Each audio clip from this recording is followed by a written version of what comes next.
السلام علیکم ورحمۃ اللہ وبرکاتہ۔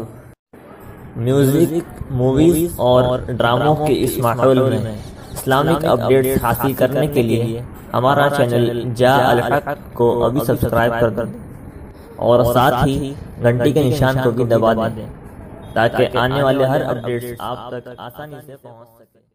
محمد عبدہ ورسولہ، اما بعد فاعوذ باللہ من الشیطان الرجیم، بسم اللہ الرحمن الرحیم۔ الف لام میم ذالک الکتاب لا ریب فیہ ھدی للمتقین۔ یہ قرآن ہے اور ابھی تک ہم جب سے بات کر رہے ہیں تو ہمارا ایک ہی موضوع ہے، اور وہ یہ ہے کہ ہم قرآن سے جڑ جائیں، قرآن ہماری زندگی میں ہو، قرآن ہمارا امام ہو، قرآن کے معاملے میں ہم رہبری لیں گے علماء سے، لیکن اتباع کریں گے صرف اور صرف قرآن کا، ہم کسی کا اتباع نہیں کریں گے۔ دیکھیں دنیا میں اس وقت جو ہے مائنڈ پروگرامنگ زیادہ ہے۔ آپ کو یاد ہوگا کہ جس وقت ہم نے بات شروع کی تھی جمعہ میں، وہ 4 باتوں سے شروع کی تھی۔ وہ یہ تھا کہ حجت البالغہ میں جہاں پر شریعت مطہرہ کے احکام کی حکمت بیان کی گئی ہے اس کتاب میں، تو اس میں 4 باتیں بیان کی گئی تھی کہ انسان کے پاس 4 چیزیں ایسی ہیں جو بہت اعلیٰ قسم کی ہے، اسی کی محافظت کے لیے اسلام کو لایا گیا ہے۔ باقی مذاہب اور باقی سسٹمیٹک سسٹم جتنے بھی ہیں وہ 4 چیزوں کی مکمل سیکیورٹی کے ضامن نہیں بنتے۔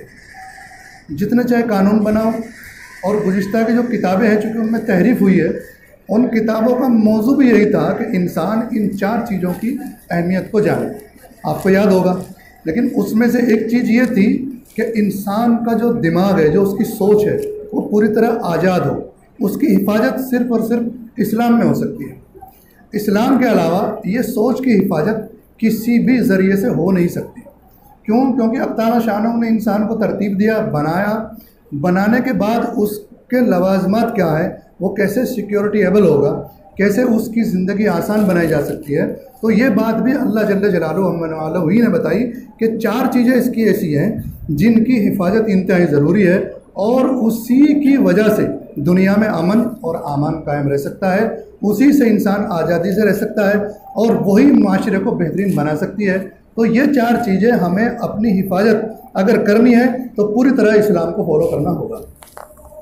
اب اسلام کو فالو کیسے کیا جائے گا؟ وہ صرف اور صرف قرآن سے ہوگا، کیونکہ ہمارے پاس 2 وحی ہیں، ایک وحی مطلوع ہے اور ایک غیر مطلوع ہے۔ اب جو غیر مطلوع وحی ہے وہ قرآن کی تشریح ہے، قرآن سے ٹکراتی نہیں ہے کہیں پر بھی، اگرچہ مضامین کچھ بھی کیوں نہ ہو، وہ کبھی بھی قرآن سے نہیں ٹکراتے، ہمیشہ قرآن کی ماتحتی کرتی ہے حدیث شریف۔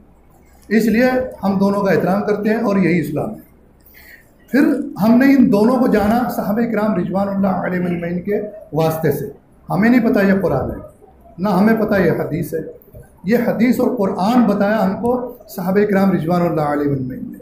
اس لیے ہم ان کے فیصلے کی قدر کرتے ہیں، اور ان کے فیصلے میں جب ہم کہیں پھنس جاتے ہیں تو انہی کے فیصلے کو دیکھ کر ہم عمل کرتے ہیں کہ راجح قول جو ہے وہ یہ ہے، کیونکہ صحابہ کرام رضوان اللہ علیہم اجمعین حضور نبی کریم صلی اللہ تعالیٰ علیہ وآلہ وسلم کے قول اور فعل کو اچھی طرح جانتے، ہم نہیں جانتے، اس لیے ہم نے عدالت مان لیا صحابہ کرام رضوان اللہ علیہ اجمعین کے فعل کو۔